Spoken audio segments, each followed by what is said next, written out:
It's been 1 week since I purchased the PC. 1 week. And, I'll tell you, this has been a very busy week. Lots of streaming, lots of gaming, lots of figuring stuff out, and one full-fledged PC return because of issues with the original one. So we're going to unpack the whole week and my first impressions on PC gaming as well as using Windows. And lastly, I think what is really important is to answer the question, which is, do I think that after a week, I am going to be able to handle fully switching over to the PC platform and moving forward? And then we'll do another check-in with all this at the 30-day mark. The first thing I want to say is the transition over to PC from console gaming, at least, was very, very easy, but was only easy because of the Steam Deck. I don't think that a lot of people are going to be able to experience the console to PC switch as easily unless they already either A, have been gaming on PC, or B, they have also purchased a Steam Deck and started to get Steam Deck games. Let's figure out first which coffee. This is going to be the even, and this will be the odd. Okay, so even in front, odd in back. So let's roll a d20. And we go with even. So we're going to go with this coffee. Let's figure out what cup. And it's going to be 3, so it's going to be green. Awesome. That's much better. Okay, so now we can do the rest with other cups. So the Steam Deck, we talked about it at length on this channel, and I'll keep talking about it because it's such a beautiful, beautiful instrument of gaming. But the Steam Deck itself really has created such a wonderful experience overall because of the fact that I have already been purchasing games on that platform. And so I don't feel like I'm wasting money when it comes to my transition over to PC, because while I still do indeed have a gaming console, I can still play the games that I own on my PlayStation 5, which is now currently in the living room. I have started to repurchase games to play some of those titles over on the Steam Deck, which I personally prefer playing games on the Steam Deck. Someone asked in the chat during last night's stream over on twitch.tv/jdxcoffee, which I'm playing more. Am I playing more on the... Or they didn't ask which I'm playing more. They actually asked, how much time is the Steam Deck getting? I thought that was a very good question. And the answer to that is I'll give it a 50-50. I'm still playing the Steam Deck quite a bit, even though I do have the better gaming solution, technically on paper, on PC. But I still use the Steam Deck. I enjoy the Steam Deck. It's very, very good. And the form factor, as always, is my favorite form factor in gaming, which is handheld. Not only just handheld, but like really, really seamless handheld. That's why I chose the Steam Deck over something like the Asus ROG Ally X. It's just the handheld experience is more of that. Just turn it on. It's good to go. Right now, I haven't used it in probably a day, but it's still going to be in suspend mode with whatever game I was playing last, which is probably Metal Slug Tactics. Metal Slug Tactics will get a very, very hefty review. It already gets a recommendation, but I want to play some more of that. Also, I'll be giving Black Myth Wukong a review once that game gets completed, which I've been playing over on twitch.tv/jdxcoffee. So the biggest thing about, this week in gaming on the PC itself has been the fact that I got to start with a library. I think that if there's anyone who is going to transition over to that gaming style, it'd be great if they already started with a library, or they had half a dozen games in mind they were wanting to play, because it makes the transition over to that platform feel a little bit more, not more, but a little bit less of okay, I'm starting fresh, which can feel kind of overwhelming if you're used to having hundreds, like I am, of games available to you on something like a PlayStation. You switching over to the PC can feel like, oh, man, I'm losing out on hundreds of games. Now, if you're a Game Pass subscriber or something like that, then That also, here, let's do this real quick, is allowing you to have hundreds of games, but, not everybody is a Game Pass subscriber. And so that, I got 90 days free, so I have Game Pass, but the only games I've downloaded are Blizzard games. So I downloaded, Diablo 4, and actually one Blizzard game. Because I wanted to try Diablo 4 and I didn't want to buy it, which is kind of cool. And turns out, as far as Diablo is concerned, I'm not a huge fan of that top-down gaming mechanic. It's just not my favorite. If I'm going to play a game like that, I'm going to play Warcraft 3 Reforged and play through the campaign, because that game, even though it's an RTS and it's a different style of game, like that, oh man, that brings back some major memories. I love Warcraft 3. I used to play it growing up because it was the only real game that I felt like was on the Mac at the time, and so I played a ton of that game. The coffee right now that we're trying is going to be an El Salvador natural. Brewing it in the AeroPress because the AeroPress is delicious, and I put 2 paper filters because it helps. Come on now. It helps to reduce some of the fines that come through. And thanks to someone in the someone in the comment section who said, hey, start your grinder before you pour your beans in. It'll reduce the fines even more. I love it, dude. I love it. I already knew that, but I never did it because I didn't think to. It's like, duh, I used to do that on the EK, and now I have this. I should be doing it on this, and lo and behold, I've been doing it, and it's been tasting better. So that's what we have today through the AeroPress, which people love to make funny jokes about the AeroPress. Back to the 1 week switch. So the gaming part has been great. Awesome. The hiccups that I've been experiencing is my setup isn't fully optimized for PC gaming. The first thing I have is I have a 4K TV as my monitor, the LG C2, which is used as a gaming monitor as well as a PC monitor. The reason why the 42 or 43 inch size is there is because of that. The reason why you can get a 65 inch or a 55 inch or even the 48 inch for less at times, and the smaller 42 or 43, I always forget which one it is almost never on sale, is because they know who it's for. They know what it's for. People don't buy this size specifically for it being a TV. They buy it for it being on a desk. If you were going to get a smaller TV, you get a 48. You wouldn't get a 43.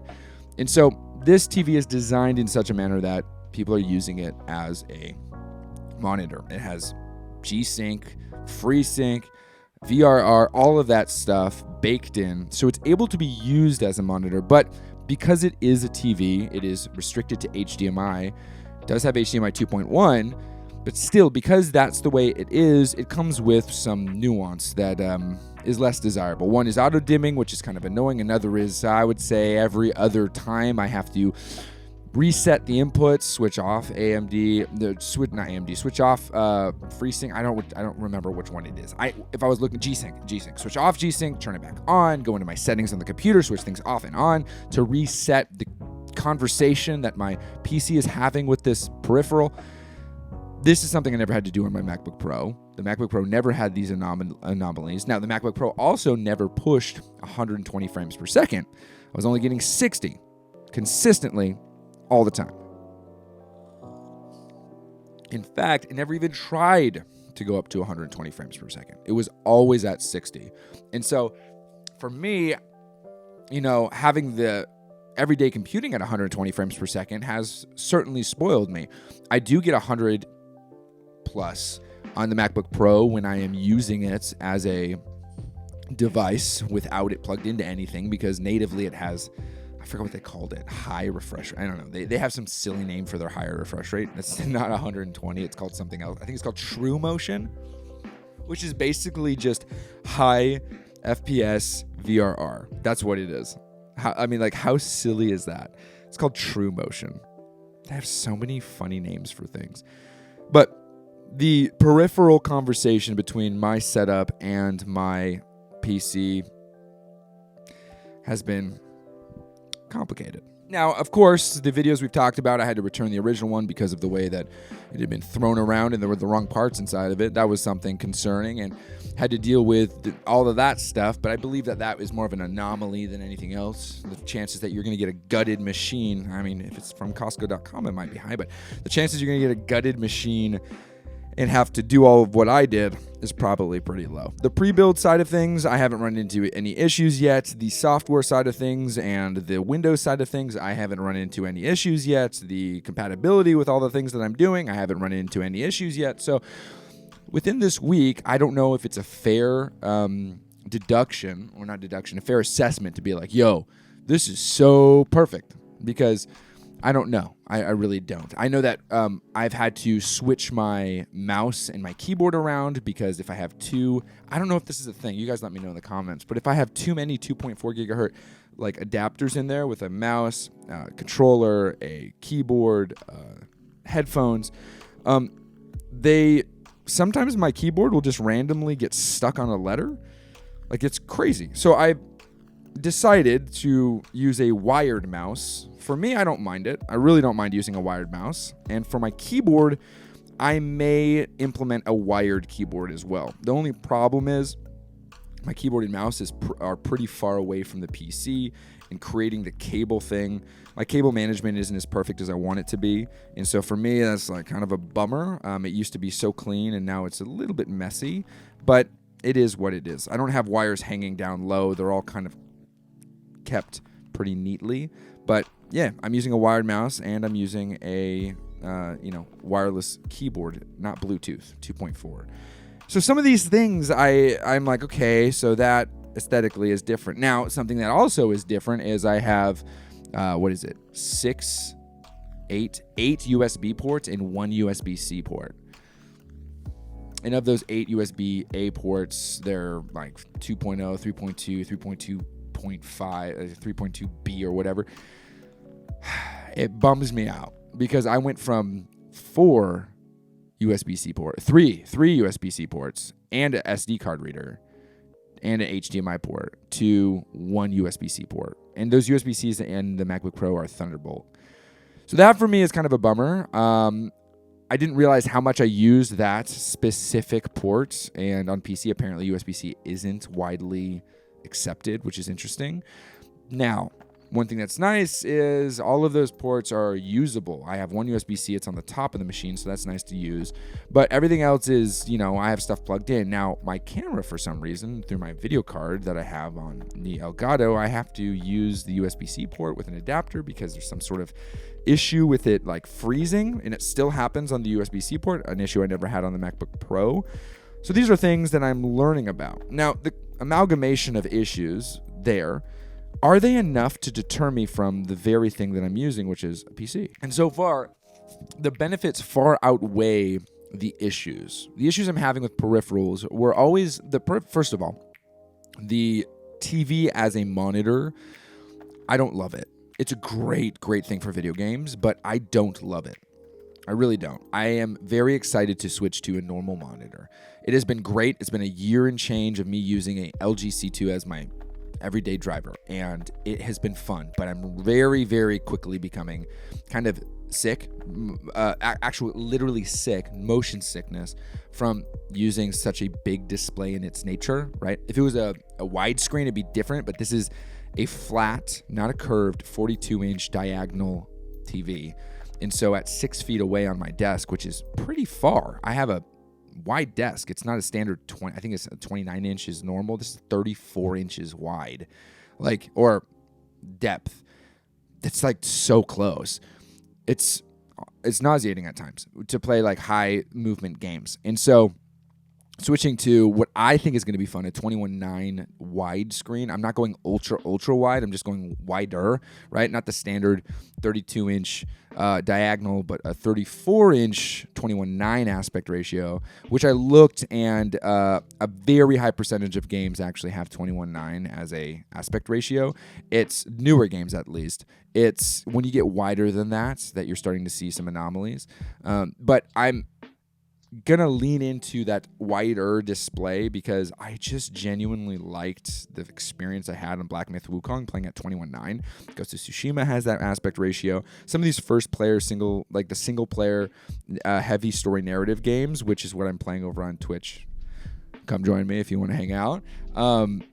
Has really changed my perspective on the experience. Now, if I was to, so I have 90 days to return this. I also have 90 days to make the full amount of it in, different video ideas and stuff like that. So if I can't fully cover it in 90 days, I have to return it because it's the financially responsible way of going about it. But if I was to return it, the question would then be, would I miss the experience I had? And as of this first week of gaming, I would say absolutely. This is not just a welcomed experience because it's new, it's novel, and it tickles my ADHD brain, but it's also a welcomed experience because I believe it to be a very, very good one. The relationship between my Steam Deck and my PC makes me feel like I am genuinely investing in a library that I get to take with me anywhere I go, and I don't have to worry so much of where games are because they are in one place. That is so unbelievably valuable. I always felt a little bit of remorse every time I purchased a high-ticket item on my PlayStation because I knew that my PlayStation, if I was to ever get rid of it, I would lose access to every single one of those games. If I get rid of my PC, I lose access to some high performance heavy games on my Steam Deck or RTSs on my Steam Deck, but if I ever get just a cheap or expensive or any sort of device, or if I get an Asus ROG Ally X or something like that, I still have access to those. The games on Steam are available to anything that runs Steam, which is so important for me as a dad and a husband who is starting to have life be such, not only just life, but access to the devices I need to play the games. Yes, I can always put a PlayStation 5 in my office and use it on my TV, but if I switch to a monitor and all this, there are things that as time goes on, now my job is very different, but as time goes on, if for some reason this, I have to transition out of this space, move somewhere else, the likelihood of me being able to wake up, sit down, and just play a big, long video game on the living room TV is low. It's just low. And Steam Deck, awesome. Get to play it sitting next to someone who's doing something on the TV. And the PC combo is just really, really great.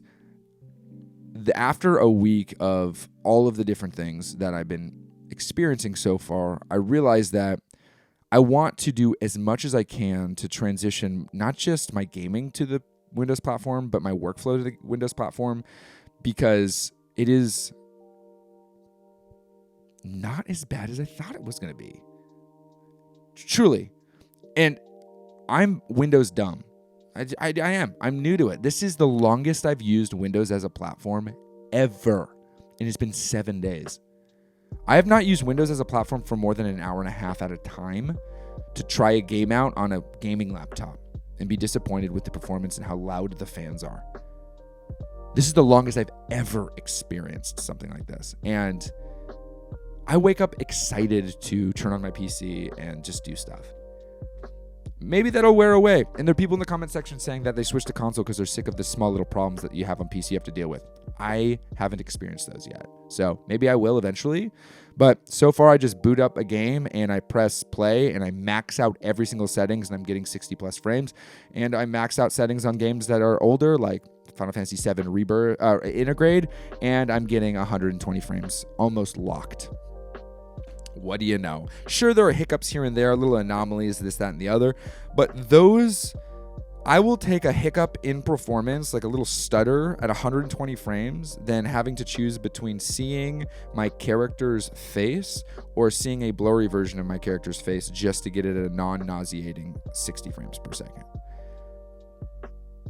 That's where I'm at.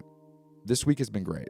It's been so enlightening, and I'm actually excited to explore the platform, learn more about this, learn more about the whole thing. And I don't need this. People do stuff on Apple products. I don't need this to do the next thing I'm going to say, but because of this PC and also, watching a certain creator, I have become increasingly more, so much so that I am now looking into how to do it, more interested in creating a video game. It's something that's so exciting and interesting to me, so I've been exploring that. So yeah, cool. I got a men's group to get to. So I'll talk to you guys later. Come join me on Twitch tonight. Twitch.tv/ShadyXCoffee. We do fun things over there. Watch the Jake Paul fight. And just talked about it. No biases. Just talking. Just dudes talking, having fun. So join us over there. All right. This is good. Real good. Also, Twitch goes down in flames because it seems like it's like burning itself alive. We'll come over here and just stream over here. Okay? Cool. Yeah. Play more. Be kind. See ya.